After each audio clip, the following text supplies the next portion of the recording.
Si nous voulons posséder pleinement ce que nous a promis notre Seigneur, à savoir son esprit, si nous désirons recevoir cette grâce merveilleuse, souvenons-nous que par l'esprit, c'est Dieu lui-même qui vient habiter en nous. Partout où Dieu habite, il se cache dans la nature, Dieu se cache. Aussi, la plupart ne savent pas discerner là sa présence. Quand Dieu visitait les saints hommes des temps passés, il se cachait souvent sous quelques imperfections humaines, si bien que ce n'était que longtemps après son départ qu'on pouvait s'écrier « Certainement l'Éternel est en ce lieu-ci et je n'en savais rien ». Genèse 28, 16.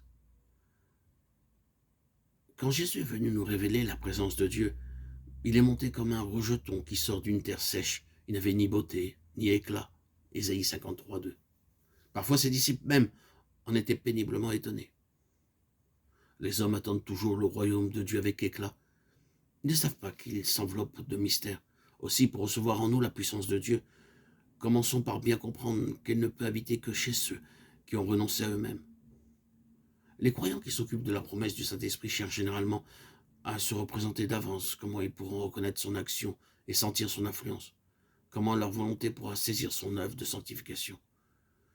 Qu'ils se souviennent plutôt que c'est bien au-delà de la pensée, des sentiments et de la volonté, quand un mot, c'est bien au-delà de leur âme, que c'est dans la retraite intime de leur esprit qu'il veut faire sa demeure.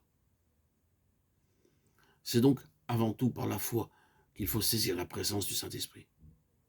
Lors même que je n'aurai pas la moindre preuve de son action, je dois croire avec respect qu'il demeure en moi. Avec foi, je dois compter sur ses effets et les attendre dans le recueillement. Avec foi aussi, je dois renoncer entièrement à toute sagesse, à toute force propre, renoncer complètement à moi-même pour le laisser agir en maître. Peut-être les premiers indices de sa présence seront-ils si peu sensibles qu'à peine pourrais-je savoir qu'il est là.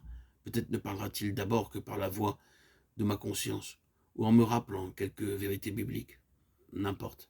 C'est alors que je devrais saisir avec foi et tenir ferme la promesse du Maître, le don du Père, et croire que réellement l'Esprit habite en moi, cherchant à me guider.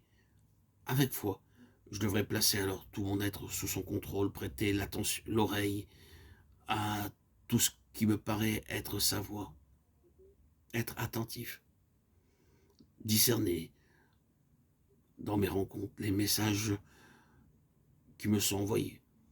Et ainsi, je disposerai mon âme à écouter toujours mieux ses appels. Du fond de sa retraite, cette puissance de Dieu viendra peu à peu prendre possession de ma pensée, de ma volonté.